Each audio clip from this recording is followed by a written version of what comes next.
slowly but surely. Come on. Okay, there we go. All right, so a rational expression is an expression that can be represented as a ratio, and we know a ratio is a fraction, which can also be interpreted as being a quotient, a division problem. So a rational expression is the expression of two polynomials, or maybe even more. So we have polynomials in the numerator, we have polynomials in the denominator. So you're not going to get away from factoring. You will be factoring for the rest of your mathematical career. You will factor in pre-cal, you will factor in calculus and beyond. So as you see these polynomials, I do want you to have a gut instinct to think about factoring, but let's go ahead and look at some examples of rational expressions. So we said it's a ratio, a fraction of two polynomials. So if you look at this first example, hopefully you'll see you'll have a quadratic trinomial over a linear binomial. That's a rational expression. If I look at just this constant, again, you should be able to recognize that this is technically, well, 1 over 1, or 1 times x to the 0 over 1 times x to the 0. So, I mean, that's another way of representing an equivalent ratio, equivalent fraction, as long as x is not equal to 0 right now. If I look at this next example, again, you should be able to recognize that this is over 1, or in fact, 1 times x to the 0. So again, that's a rational expression.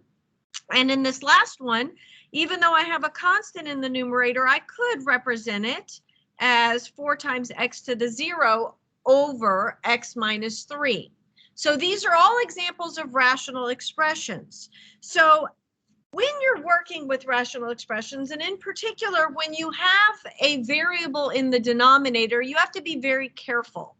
So those variables, x, if these were, eventually going to go into being functions or equations, these variables we have to pay particular attention to, and we have to think about any values of these variables that have to be excluded because they would cause this fraction to have a 0 in the denominator.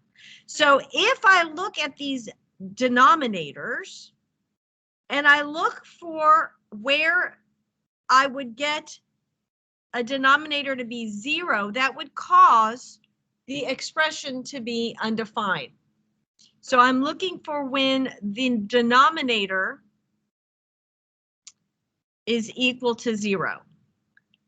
When that happens, we have an undefined expression. So we have to pay very close attention to those values and exclude them from the domain. So for example, if I give you this rational expression, I see that I have a polynomial in the numerator, polynomial in the denominator, but if I'm looking to state the domain, I'm really only looking at the denominator and what values cause it to be undefined, 0. So take that denominator, in this case it's just a linear binomial, set it equal to 0 and say, oh, when x is equal to 3, that denominator is 0. So I have to exclude it from the domain. So to state this domain in set builder notation, and you will have to be able to represent it in set builder notation, I would say x could be any number that is real so long as x does not equal 3. So the way I represent this domain, set of domain values, set of valid x values, I would set the denominator equal to 0 and then state that x could be any real number as long as it doesn't equal 3, because 3 would make that denominator 0. Chase, did you have a question? Yeah, what if it's x squared on the bottom? We're going to get to that. We're going to get to that, but thank you for asking. It makes it a little bit more interesting. So let's look at the next example. If I'm asking you to state the domain, you're paying attention to the denominator, you're setting it equal to 0, and you're saying, oh, when x is equal to 5, that denominator 0, causing this rational expression to be undefined. So when stating the domain, I would say, well, x could be any real number. X is the set of all values such that x is real, but x cannot equal 5. So far, so good? Yes. Now, Chase, look at this one. I have an x squared term. So the first thing that you're going to want to do is look at that denominator, and what do you immediately want to do with that denominator? Factor. Factor it, yes. And what are my two factors?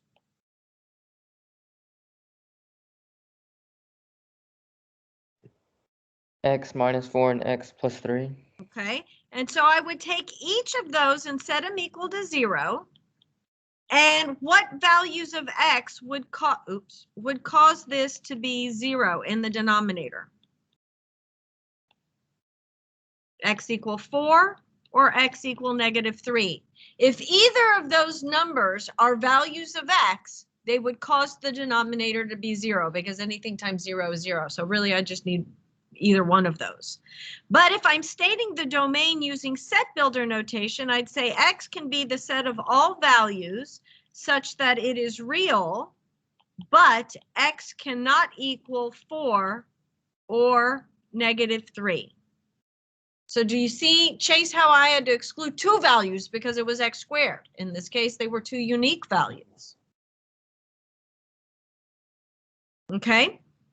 Dr. P, Yes. will you exclude the same number of numbers as the exponent? Like if it's x cubed, would it be 3 numbers or not necessarily? Potentially 3, but it could be, it depends, right? It could be x Okay. minus 1 cubed, in which case you're only omitting 1 value because it's a triple root.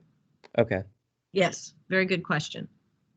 All right, so we know how to look at, we know what a rational expression it is. We know how to exclude, find the domain values that we have to exclude and therefore state the domain. Now let's focus our attention on simplifying these rational expressions. How do we know when it's simplified? Well, a rational expression is simplified, and that should be an if its numerator and denominator have no common factors other than 1 or -1. So how am I going to approach simplifying these rational expressions? Well, the first thing you're going to want to do is factor. Factor anything that can be factored in the numerator and denominator. It is at that point, once it's factored, that you state the domain restrictions. Identify the restrictions and state the domain. Once you have determined the x values that would cause that denominator to be 0 in the factored form is the easiest way to see it, then you are going to reduce by canceling, I should say, let's cancel. Let's reduce, let's cancel common factors. So if you have the same factor in the numerator as you have in the denominator, whether it's a monomial, a binomial, a trinomial, whatever that factor is, if you have the same thing in the numerator and denominator, you can simplify it. Okay? You can't split polynomials. It has to be the entire factor. At that point, you can simplify it. So let's look at the first example. I'm looking at this and, well, I can go ahead and factor the numerator. If I factor the numerator, what would it be?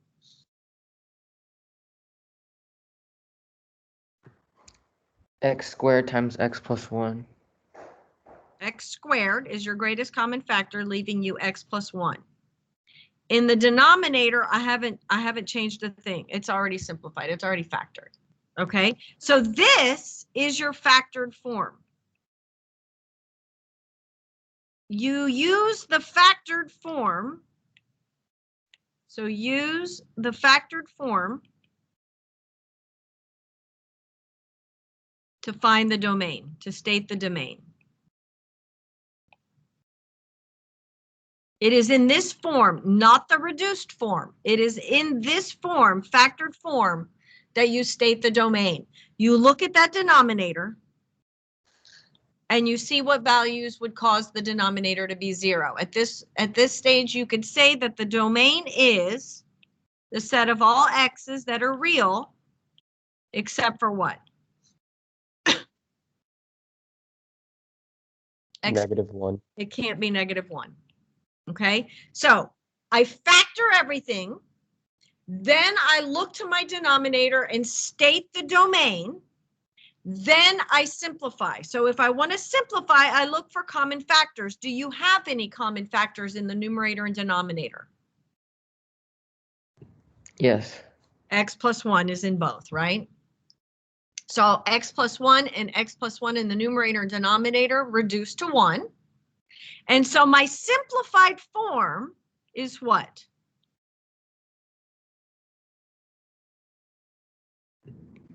Just x squared over 1 or x squared. Yes, that is my reduced rational expression. Now, notice, if you reduce and then try to state the domain restrictions or state the domain, you've lost your denominator, the values that would make the denominator 0. So that's why it's in factored form that you state the domain. Okay? In the next example, you should just be dying to factor. So what are my factors of the numerator? X plus 5 and x plus 1. Beautiful. And then I'm going to factor the denominator. And what are my factors? X minus 5 and x plus 5. Now what should I do? Set both of the terms in the denominator equal to 0. Yes, set each of those factors equal to 0. So it is at that point, it's at that point that you state the domain, that it can be any real number as long as x doesn't equal what? 5 and -5. That's right. And you can write plus or minus fine. I'm okay with that. Okay, so here I have factored form again. And I stated my domain, and now let's simplify. So the simplified form, I have common factors. I have an x plus 5 and an x plus 5 that can simplify. And what is my factored form? I mean, my simplified form. What's left in the numerator once I reduce? Plus 1 over x minus 5. Beautiful. So again, do not use the factored form to find the domain. You'll lose some factors once you've simplified. Okay, so you do want to simplify. Now, let's talk about how to multiply rational expressions. Well, if you think of fractions, when you're dealing with just fractions that are constants, well, what did you do? You just multiply the numerators together, and then you multiply the denominators together, and then you cancel out and simplify anything that they have in common. You reduce. Well, when you're dealing with polynomials, you may want to factor first. So if you factor first, then that might make it easier to simplify. So with polynomials, you factor first.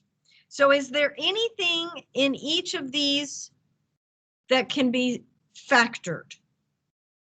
X squared minus 4. Difference of two squares. That's perfect, Lydia. So I'm going to just rewrite everything that I'm not changing.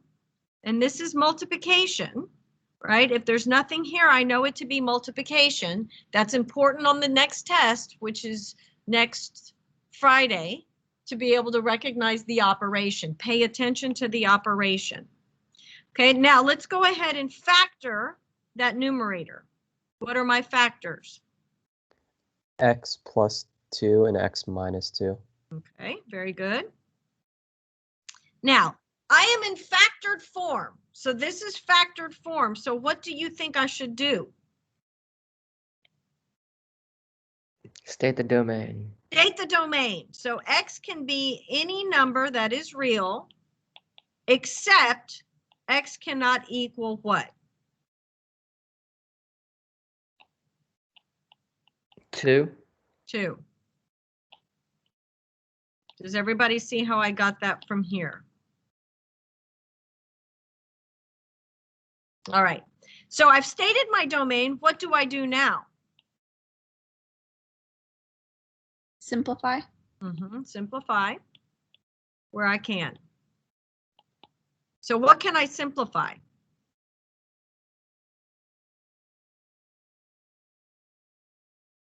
From numerator to denominator, what can I simplify?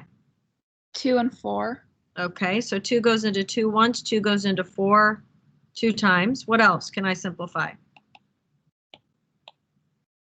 X minus 2. Okay, x minus 2 in both the numerator and the denominator. So let's see what I have left. In my numerator, I have x plus 2. In my denominator, I have 2. So there's my simplified form.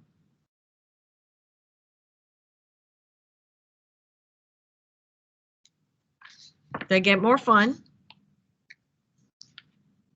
They always get more fun. Okay, now, again, I want to make sure that you pay attention to the operation that is connecting these rational expressions. This is multiplication. So if I wanted to, I could rewrite this in expanded form. If you don't immediately recognize your rules of exponents, which I would apply my rules of exponents to simplify this, if you want to, you can expand. So if you have trouble remembering your rules, which you shouldn't by now, I can expand. I can take this x cubed and I can write that as x times x times x. I could take this x plus 2 to the 5th power, heaven help me, and I could write x plus 2 5 times repeated by multiplication. Easier to just know your rules. I could take this x plus 2 squared and in the denominator have x plus 2 times x plus 2. And I could take that x to the 4th, heaven help me, and expand that. And then I could reduce by looking at common factors from numerator to denominator. Or you could use your rules of exponents. I could even use my rules of exponents and just rewrite this. It's multiplication, so there's a rule that says I can rearrange the order. Isn't that this? Aren't these the same thing? Do we all see how those are the same thing? Just Yes. rearrange, okay. Now, I can use my rules of exponents, my quotient of like bases, and if I were to simplify this, x cubed over x to the 4th, ultimately I want to see what I have left in the numerator and left in the denominator. With respect to this, what am I left with and where is it? 1 over x. 1 over x, right? Keep the base. I have 3 of these in the numerator that I can cancel out with the denominator. Do you see why I have a little x left over? Okay, I'm going to do the same thing. I'm going to use quotient of like bases, which tells me to keep the base. I'm running out of colors.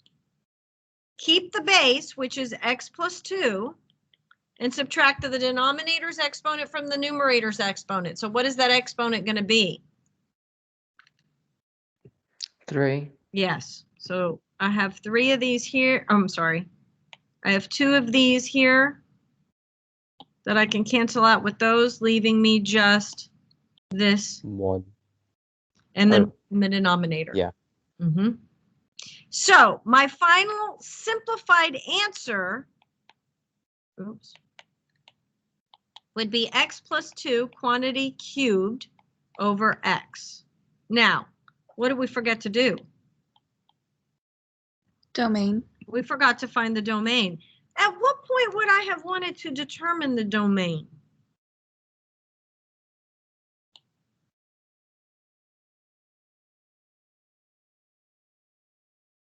I could have used this, or I could have used this. If you prefer to see them in expanded form to help you, that's fine. But either way, I'm still setting each of these equal to 0. So what values must I exclude because they would cause this rational expression to be undefined? It would give me a 0 in the denominator. X cannot equal. From here, what can X not equal? 0. Okay. And from here, what can X not equal? -2. Are we okay with that? So this is the simplified form, but it's the factored form that I would use to find the domain. Let's try another one.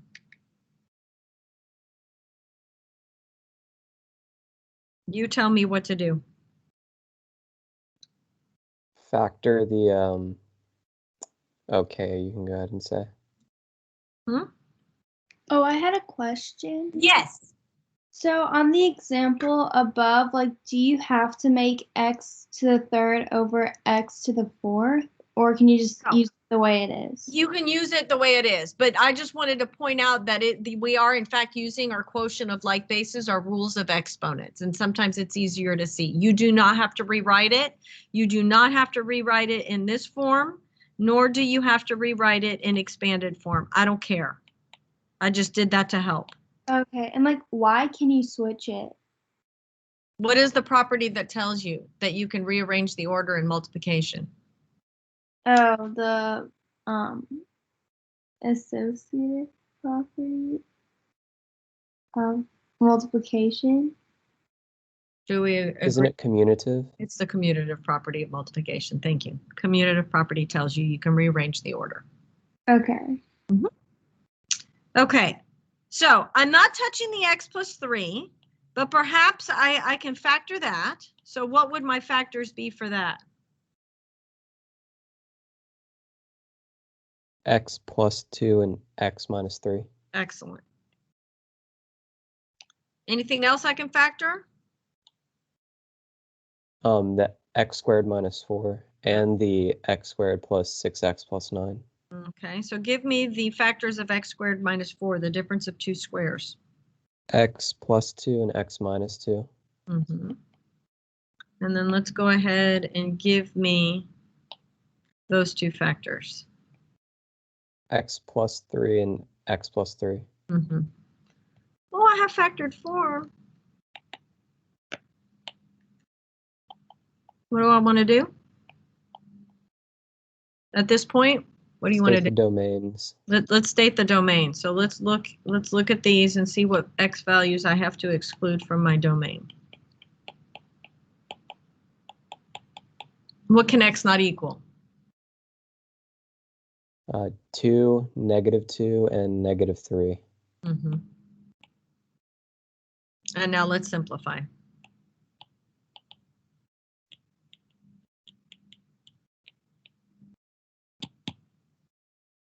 I have an x plus 3. I have an x plus 2. So what am I left with? X minus 3 over x minus 2.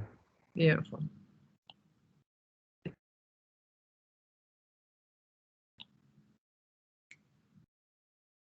Next one. Tell me what to do. I have a question about the one above. Yes! Wouldn't it also have x plus 3 in the denominator? Did we miss an x plus 3? Oh, we did. Oh, what happened there? So I have an x minus 3, have an x minus 2, and an x plus 3. Lydia, thank you. No problem. Shame. That was this. That one's this. Yes, thank you. Can you write it like for the polynomial in the bottom right? Like, can you write it In as the denominator? in the denominator? Can you write it as x plus 3 squared?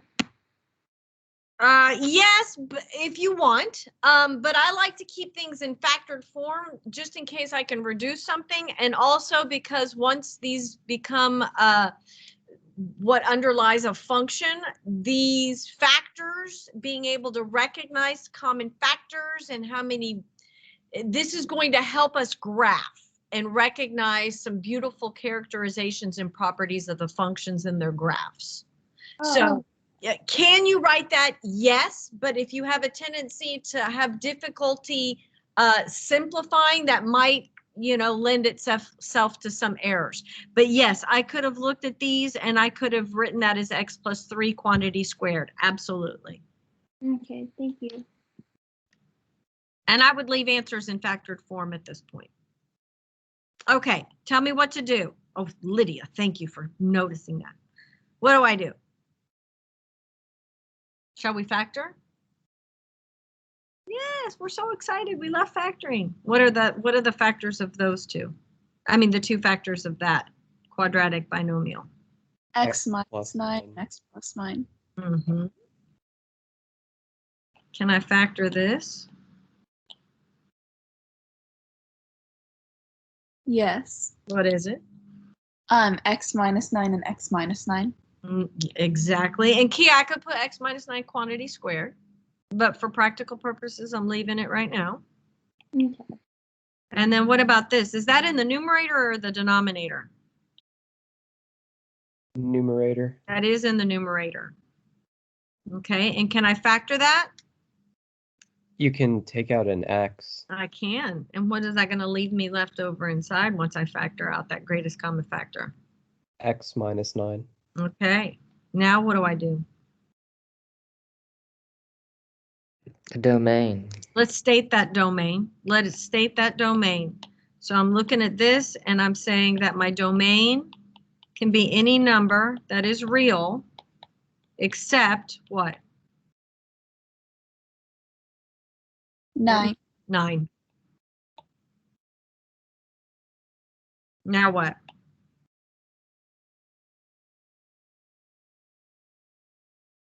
You can simplify. Okay. I have an x minus 9 and another x minus 9. So what does this reduce to? Let's not leave anything out on this one. What's in the numerator? X times X parentheses plus x 9. plus 9. Okay, and does it matter what order I write those? No. No. So there we have it. All right, now let's talk about dividing rational expressions. Dividing rational expressions, well, rational expressions again are just fractions. So if you recall, we don't necessarily divide by a fraction. Instead, what do? We invert the second fraction and multiply. So we take the reciprocal of the second fraction. Then it just becomes a beautiful little multiplication problem, and we just know how to do those. So again, on the test, be very careful. Recognize whether you're adding, subtracting, or dividing, or multiplying. You're going to approach these problems differently depending on the operation. People make mistakes on that test. They all of a sudden turn it into addition or multiply. It's a different problem depending on the operation. So these are divisions. So that means I'm going to leave my first rational expression alone. And then I'm going to, are you serious? Are we really over? Oh, this is so sad. Okay, turn these into multiplication, and then you know what to do from there. In the instance that you have 2 division, you invert both. So do these for Friday. Invert the second fraction, then it's just multiplications. We're going to start by going over these 4 problems at the beginning of class on Friday. Have a wonderful rest of your day. Thank you. you. You're welcome. Bye. Thank you, Dr. P. Have a good day. You too. Bye-bye.